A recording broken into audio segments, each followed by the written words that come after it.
Efésios capítulo 5, nós vamos ler o verso 25. Vós, maridos, amai as vossas mulheres, como também Cristo amou a igreja, e a si mesmo se entregou por ela.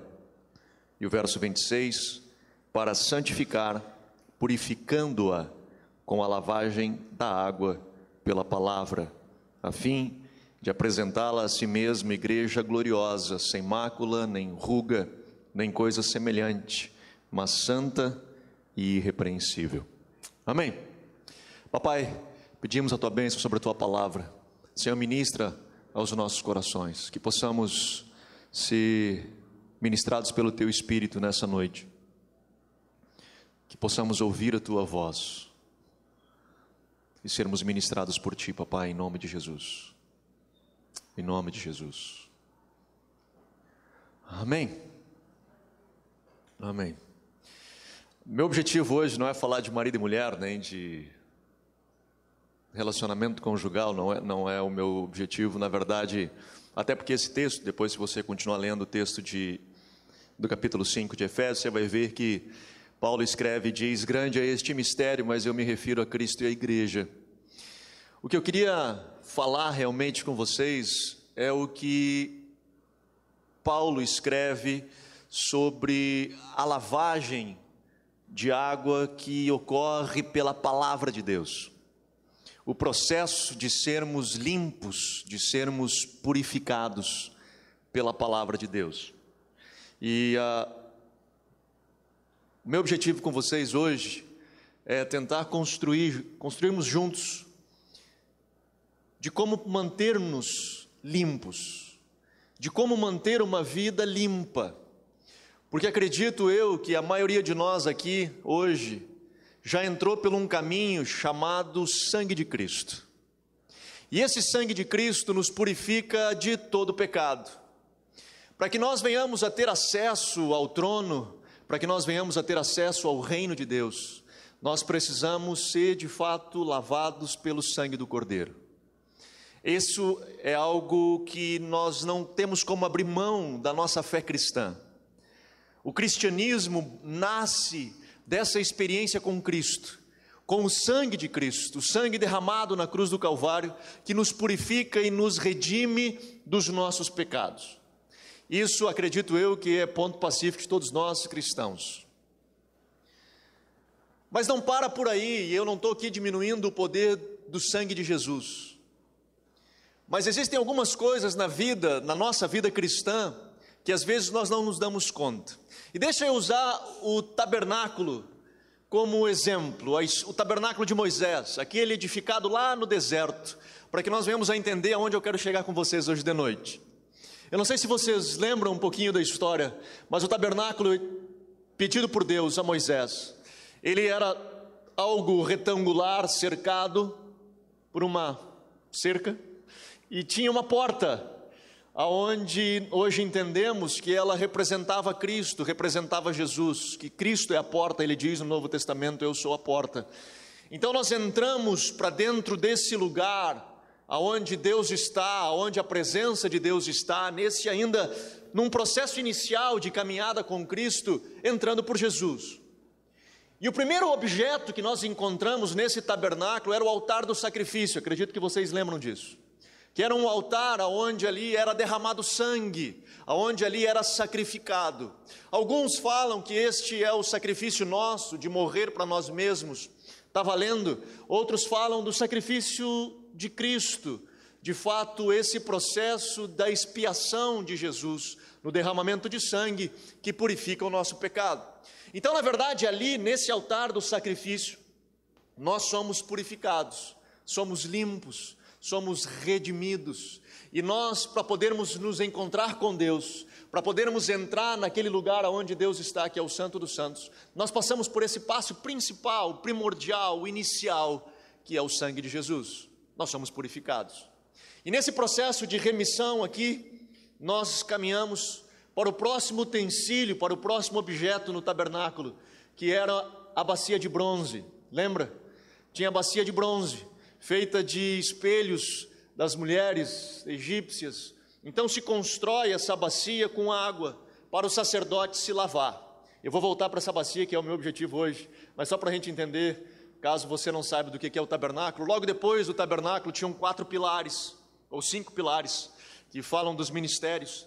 E aí se entra dentro do santo lugar, aonde tinha mais alguns utensílios, que eu não vou passar cada um deles, mas a mesa de propiciação, o candelabro, e se tinha um véu, e depois desse véu estava o santíssimo lugar, aonde a arca do Senhor estava, aonde a presença de Deus estava. Pois bem, para o sacerdote entrar nesse lugar aonde a presença de Deus estava, ele precisava passar por esses lugares.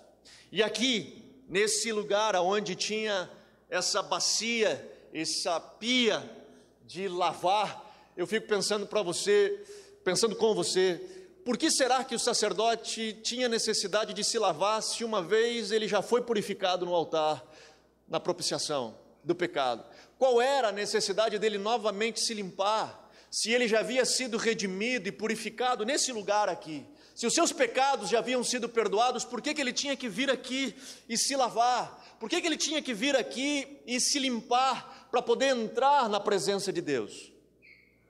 Todos nós, como eu falei no início, nós somos lavados, somos purificados pelo sangue do Cordeiro e alcançamos o que talvez a maioria de nós sonha: eu quero morar no céu, seja esse céu aonde for, seja lá, seja aqui, seja onde você imaginar que seja, mas ansiamos alcançar o céu. E uma vez que nascemos de novo, uma vez que nós somos lavados pelo sangue, uma vez que nós somos redimidos, sim, nós somos selados, somos separados. Eu não quero entrar aqui na questão de predestinação, não é o meu objetivo, uma vez salvo, salvo para sempre, não é o meu papo com você hoje. Talvez um dia poderíamos conversar sobre isso, tirarmos um tempo para vermos ou tentarmos fazer uma leitura do que a palavra do Senhor diz, ou aquilo que nós entendemos do que ela diz. O que eu quero afirmar com você hoje é que, cara, sim, eu fui salvo, eu fui redimido pelo sangue do Cordeiro, mas eu estou nesse mundo, e eu continuo pisando nesse mundo. O Senhor disse: não os tire do mundo, os livre do mal, mas eu continuo caminhando aqui nesse chão cheio de pó, nesse chão cheio de coisas contaminadas, e essas coisas vão pegando na gente como pegavam no sacerdote. E o sacerdote, ele vinha e se limpava e se lavava daquele pó que vinha da vida, que vinha do seu cotidiano. Não estava aqui falando mais de pecado propriamente, ele não estava falando mais daquilo que o condenava, mas ele está falando daquelas coisas que nos contaminam do dia a dia, daquela caminhada, do pó do dia. E ele então parava ali, se enxergava naquela água, ele via onde estava sujo e se limpava. O Jim fala disso, citando Jesus, as bem-aventuranças, ele diz: bem-aventurados os limpos de coração, porque eles verão a Deus. Quando nós somos limpos, e aí não estou falando de remissão de pecado, eu estou falando de fato de nos sermos limpos, nós veremos ao Senhor, nós entraremos neste lugar de presença de Deus e veremos a Deus. Nós, na nossa caminhada de vida, nessa nossa jornada, nós nos contaminamos, às vezes intencionalmente e às vezes não. Nós estamos aí num mundo que tem pó espalhado por tudo, e às vezes nós estamos em lugares, e eu creio que deva ter acontecido com todos vocês, que nós acabamos vendo coisas que não gostaríamos de ver, acabamos ouvindo coisas que não gostaríamos de ouvir, e que estão ali, seja uma propaganda de cerveja, né, que aparece toda uma sensualidade, seja propaganda de sapato, que é toda uma sensualidade, seja o que seja, nós estamos ali expostos a um bocado de coisa que nos contamina, e essa contaminação, de novo eu digo, às vezes ela pode ser intencional e às vezes não. Às vezes nós somos expostos e somos invadidos dentro da nossa casa, seja pela televisão, seja pela internet, nós somos invadidos e somos contaminados e tocamos em coisas que não queríamos tocar, ou às vezes já nos acostumamos por tanto pó que existe espalhado por esse mundo, que não nos damos mais conta de que isso vai nos contaminando, isso vai nos sujando. Paulo, ele diz que existe algo que nos limpa, que nos purifica, que é a palavra. A palavra, essa água, aonde nós mergulhamos e começamos a nos limpar, e começamos a nos purificar, isso faz com que nós tenhamos condições de continuar na nossa jornada de ver a Deus. Nós, como evangélicos, eu peguei um pouquinho dessa fase, eu estou quase 30 anos convertido. Me converti com 2 anos de idade. Não, é brincadeira, faz mais tempo. Mas eu peguei a fase, o finalzinho da fase do Evangelho, talvez alguns aqui de vocês também a pegaram, aonde para ser crente, você era gentalha. Era aquela gentinha do cocó, da saia longa, do cabelo debaixo do sovaco, das pernas cabeludas, e era povinho, era gente medíocre, era pessoas que não tinham cultura, eram pessoas simples, era religião de pobre. E por muito tempo se viu isso, esse preconceito, e as pessoas quando falavam dos crentes, era essa a imagem que vinha na cabeça. Não era a realidade de todos, não era, certeza que não era a realidade de todos, não tinha só as igrejas de cocó, de saia, não era só. Mas quando se falava de crente, a imagem, o estereótipo que vinha na mente das pessoas era esse. Crente é isso. É uma gente simples, gente pobre, burra, que segue a tal dessa religião. Hoje não é mais assim. Nós transicionamos isso. Hoje nós temos igrejas de tudo quanto é jeito, hoje nós temos formatos, cores, gostos, teologias diferentes. Mas sempre tem um estereótipo, e quando você diz não mais crente, hoje a gente diz evangélico, né? Então quando a gente diz você é evangélico, se tem um estereótipo, e tem o estereótipo daquele, que é o cara que dá dinheiro para receber alguma coisa em troca. É aquele que, hoje, o legado que se tem, quando se fala, é a igreja que pede dinheiro, e o cara dá dinheiro, e ele dá e tem essa troca, essa barganha, e é a relação hoje que as pessoas fazem do evangélico, tanto que toda vez que tem que criticar o evangélico, diz, tu é besta mesmo, fica dando dízimo para o teu pastor. Porque é a concepção que se criou de evangelho. De novo, não é a realidade, não é tudo que se vive, mas hoje se criou um estereótipo. Só que nesse processo de evolução de estereótipos, que nós passamos daquele povo lá, burro, ignorante, para esse povo que parece que não evoluiu muito na sua ignorância, que continua na cabeça das pessoas sendo mero mandalete, né? Da onde ele se rende ao seu pastor que o usurpa e o rouba, dessa concepção toda que se vive, nós sofremos um processo na sociedade, que eu chamo de socialização do Evangelho. O que eu quero dizer com isso?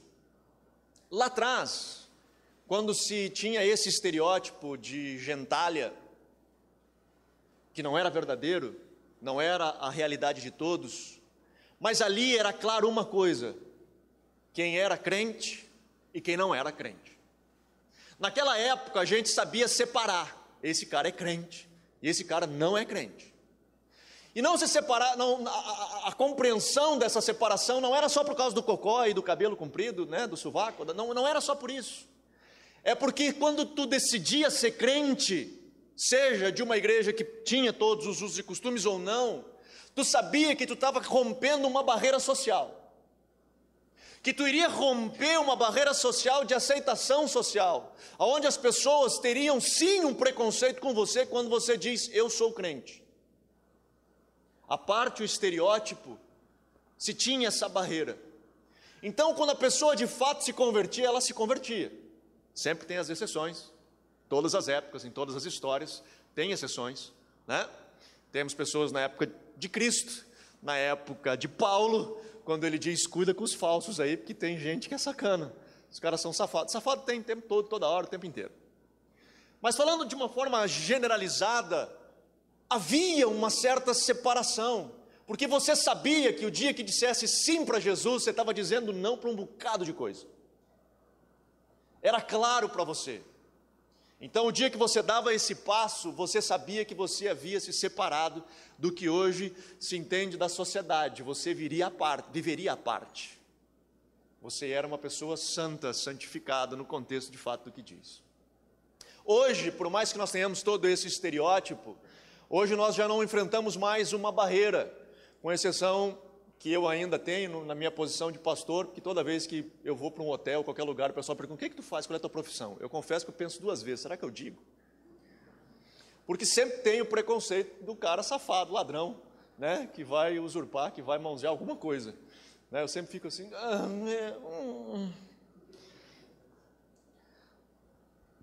Então tem alguns estereótipos, mas hoje nós não enfrentamos mais essa barreira social, porque aconteceu o que eu chamo de socialização do Evangelho.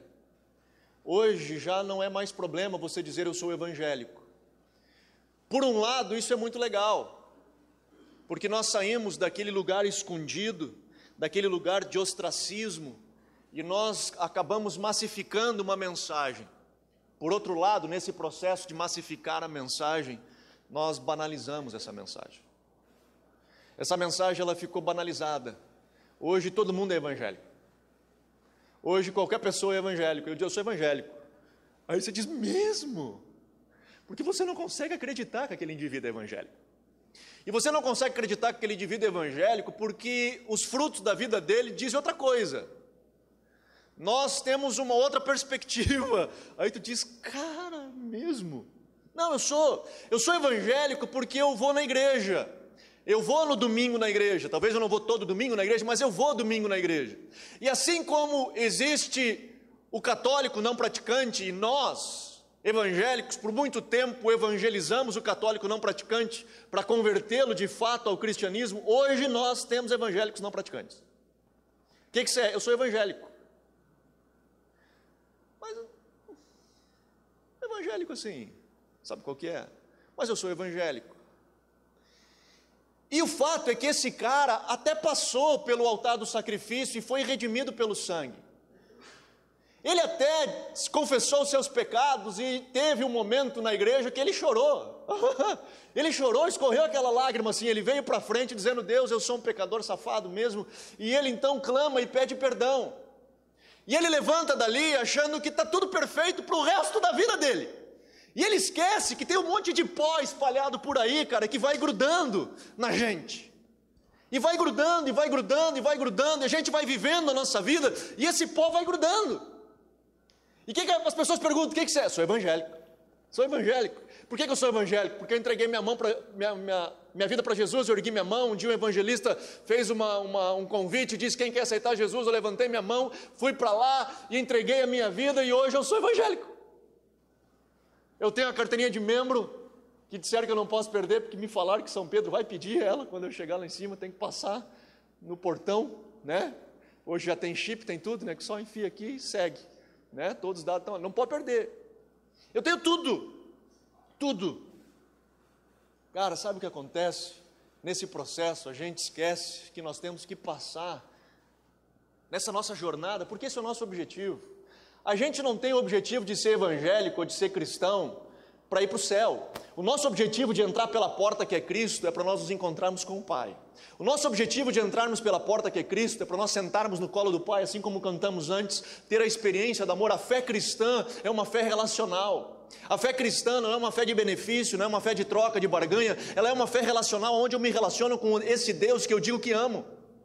Ela é relacional. Então quando eu entro pela porta que é Jesus, eu não estou só esperando a salvação, que um dia eu vou morar no céu. Eu entro pela porta Jesus porque eu quero ir lá no Santo dos Santos, e eu quero me prostrar ali e ser amado por Ele, e amá-lo, e ter a experiência de me relacionar com o Deus Criador, o Todo-Poderoso.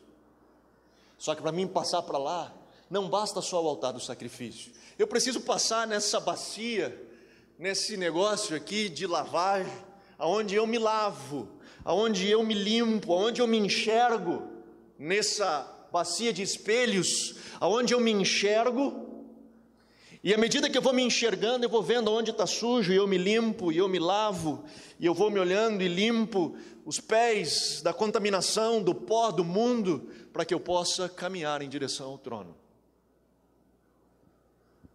E essa lavagem, como diz Efésios, ela acontece por meio da palavra de Deus. É ela que é o meu espelho, é ela que é a minha água, é ela quem me purifica, é ela quem me limpa. É a palavra de Deus que Paulo escreve em Efésios e diz que somos lavados por meio da lavagem de água, que é a palavra.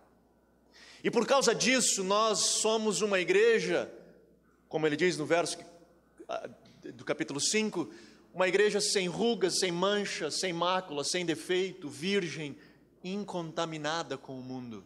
Isso não significa que nós nunca nos contaminamos, significa que à medida que vamos nos contaminando, nós nos limpamos, nós nos lavamos por meio da lavagem de água, que é a palavra. Sabe qual é a dificuldade dessa socialização do Evangelho? Sabe qual é a dificuldade dessa galera que hoje tem massificado as nossas igrejas chamadas evangélicas hoje no Brasil? Que hoje falamos de 25%, 30% de evangélicos no país. Sabe o que tem acontecido com essa galera que hoje não tem mais vergonha de dizer eu sou evangélico? O fato é que esse povo não tem de fato mergulhado para dentro da palavra. Não tem se permitido que a palavra seja o seu espelho e mostre aonde está a sua sujeira. Ele curte o altar do sacrifício, aonde ele é perdoado dos seus pecados e aonde ele recebe o dom de vida eterna, aonde ele recebe a graça. Eu tenho um favor imerecido de que eu não merecia e hoje eu tenho a salvação, aleluia. Essa parte é top. A próxima, onde eu me vejo com a minha imundícia, aonde eu sou confrontado nas minhas dificuldades, cara, essa é um negócio que eu tenho dificuldade. Essa semana, num grupo de WhatsApp que nós temos, ficou rolando um videozinho de uma parte de uma pregação do Ed e René Kivitz, onde ele diz, nós somos o povo da Bíblia. E de fato somos. Se tirar a Bíblia, ele diz, sabe o que sobra? Sobra só o nosso ventre, sobra só o velho Adão, sobra só esse cara mau que existe dentro da gente. Se nós tirarmos a palavra de nós mesmos, sobra só o nosso ego, o nosso ventre, a minha vontade. E esse é o grande problema, ao meu ver, dessa socialização do Evangelho. Porque a palavra, ela acaba não sendo a minha referência primária. Eu digo sim à palavra de Deus, eu digo sim à Bíblia, mas esse sim à Bíblia é um sim muito generalizado, assim como a minha fé é muito superficial. Porque eu não chego a parar na frente dessa pia, desse tanque, para ela poder me mostrar, revelar quem eu sou, de identificar as minhas sujeiras. Aqui, peraí, aqui atrás da orelha está sujo, meu filho, aqui, tem que voltar lá para lavar, está sujo aqui. A gente não se permite isso. Hoje nós vemos, em nome da liberdade de Cristo, pessoas chegando bêbadas em casa. E ele diz, cara, Jesus me libertou, eu sou livre. E ele não está se dando conta de que talvez as suas caminhadas, as suas escolhas, as suas jornadas estão conduzindo ele a um caminho de contaminação. E ele não está se dando conta disso. Porque o texto que diz, não vos embriagueis com vinho, mas enchei-vos do Espírito, ele sabe que está lá. Mas ele não tem um peso forte, aonde quando ele está se dando conta do que ele está fazendo, ele diz, espera aí cara, está grudando pó em mim, eu preciso passar a palavra. Nós vemos pessoas sentadas em rodas de amigo ou no trabalho, aonde papos estão sendo conversados que contaminam, que corrompem. E a palavra que diz que não devemos de nos assentar em rodas de pessoas que falam dessa forma ou que colocam dessa forma, é um texto que eu sei que está lá. Mas na minha vida, naquele momento, naquela hora, ele passa batido, ele está lá. Mas ele não tem aquele peso de importância. Porque a palavra, a Bíblia, por mais que é a minha regra de fé e prática, que eu falo a vida inteira disso, ela não tem tido esse peso que faz com que ela me trave quando eu noto que o pó que está no ar começa a grudar em mim. E isso tem dado, e eu podia ficar aqui dando exemplo para vocês de um bocado de coisa, de vários exemplos aqui, e acho que na cabeça de vocês passa um monte desses também. A grande questão é que nós socializamos o Evangelho. Eu sou evangélico.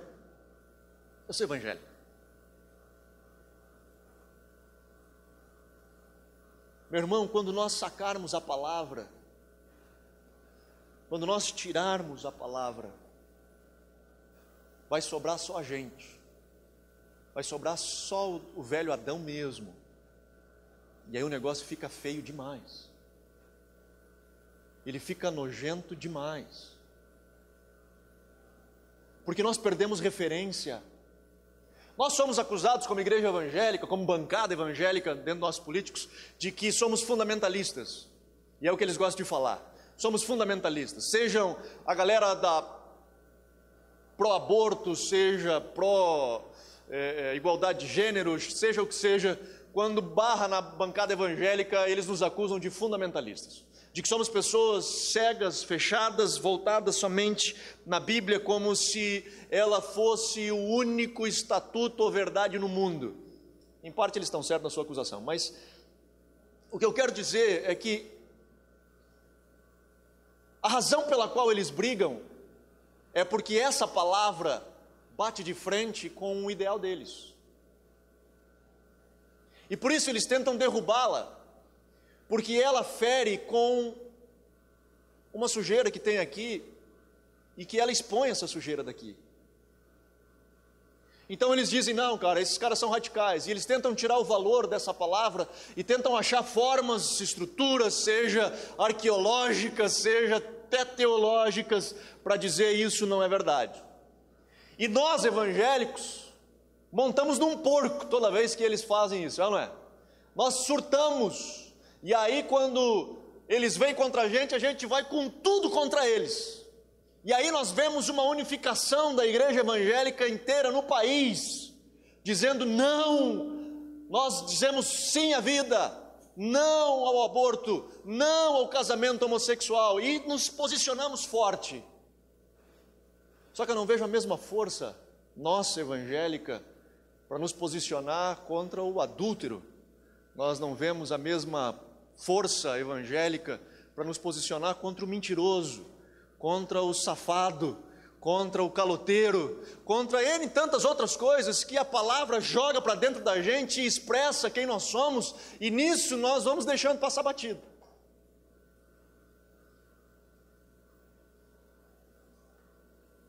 A socialização do evangelho, ela tem feito isso. O que me agrada eu abraço, o que me confronta eu vou largando de lado. Meu irmão, existe algo que é o referencial, que é aquilo que nos serve como pano de fundo da nossa vida, de tudo que nós fazemos, ele cruza por ali, que é a palavra. De novo eu digo, a única razão pela qual nós estamos na fé não é para morar no céu.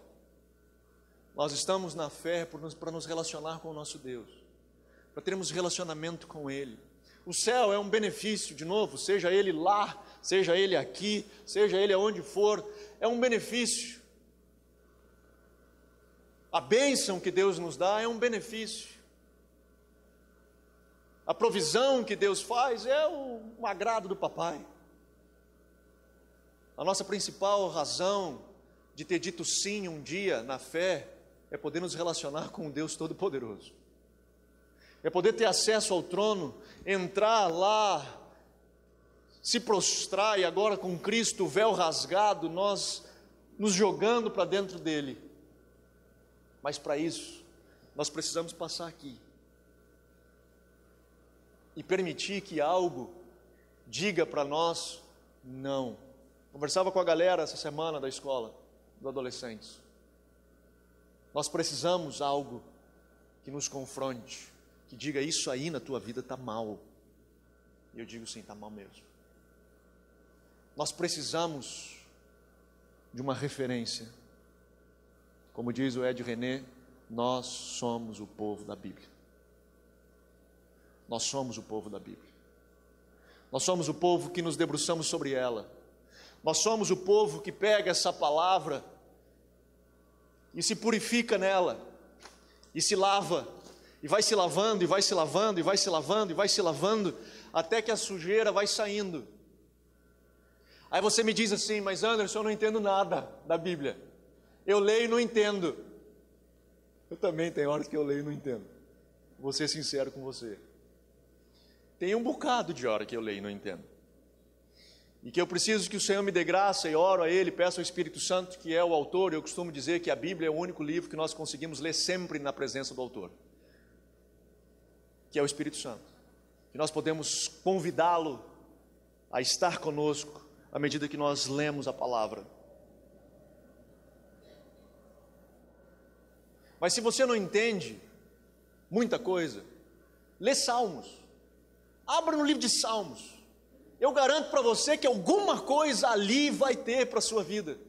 Porque ele é um livro que ministra a vida da gente, ministra a alma da gente. Ele é um livro que fala das nossas emoções, ele fala dessa relação.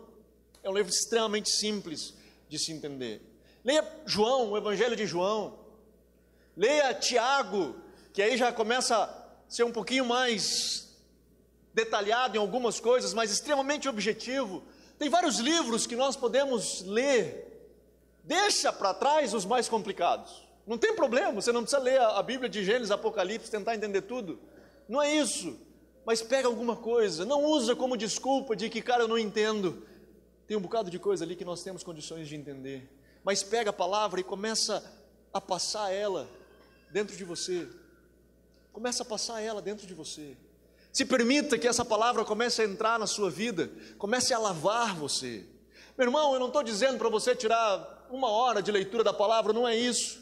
Mas que nós tenhamos um momento onde eu valorize a palavra. Sabe qual é a dificuldade? É que nós não damos valor a essa realidade. Eu sei da importância, mas quando eu digo a palavra de Deus é importante, e eu olhar ela dentro do meu dia, das 24 horas do dia, o meu discurso de que ela é importante se desfaz, se dilui. Porque é capaz de eu chegar do domingo em casa, largar a Bíblia no balcão e pegar ela de volta no próximo domingo para vir para a igreja.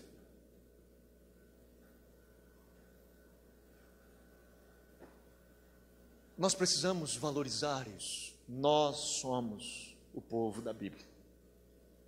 É ela quem nos purifica, é ela quem nos limpa, é ela quem nos confronta, é ela quem nos transforma.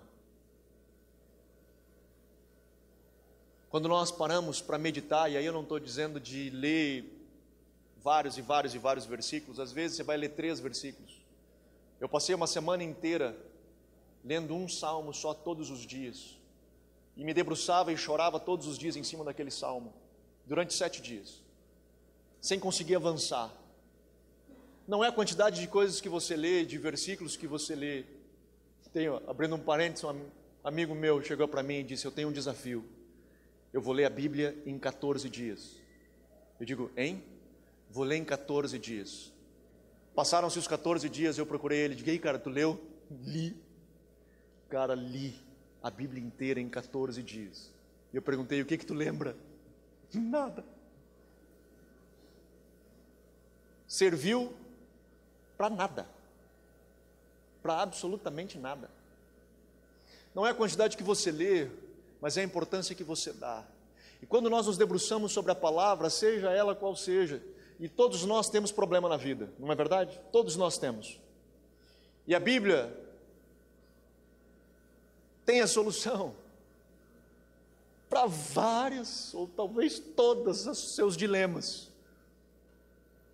E quando nós buscamos então a solução nela e nos debruçamos e permitimos que essa palavra vai entrando e vai entrando e vai entrando, e às vezes você vai pegar um versículo e vai meditando e meditando e meditando e meditando, e essa água vai passando por você, e vai passando por você, e vai passando.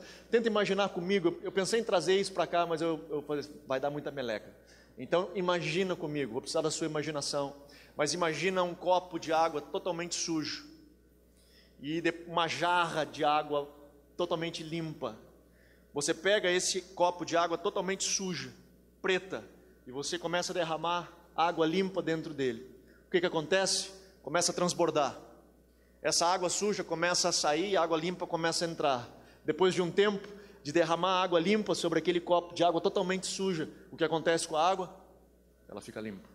Ela é purificada. Aquele copo que antes estava trevas, densas trevas, de repente ele se purifica. E ele se purifica por meio da água, da lavagem de água. No nosso caso, estamos cheios de pó, cara. Nós vivemos no mundo, Nós somos contaminados pelo mundo, às vezes voluntária e às vezes involuntariamente. Às vezes nós corremos atrás de coisas desse tipo, como estar feliz ao redor de pessoas falando um monte de besteira, ou chegar em casa como não deveria, ou olhar coisas que não deveria. Às vezes fazemos isso voluntariamente, às vezes involuntariamente, e somos contaminados. A palavra do Senhor diz: meu querido, purifica, te purifica, para e se purifica. Nós somos o povo da Bíblia. Amém? Vamos ficar de pé.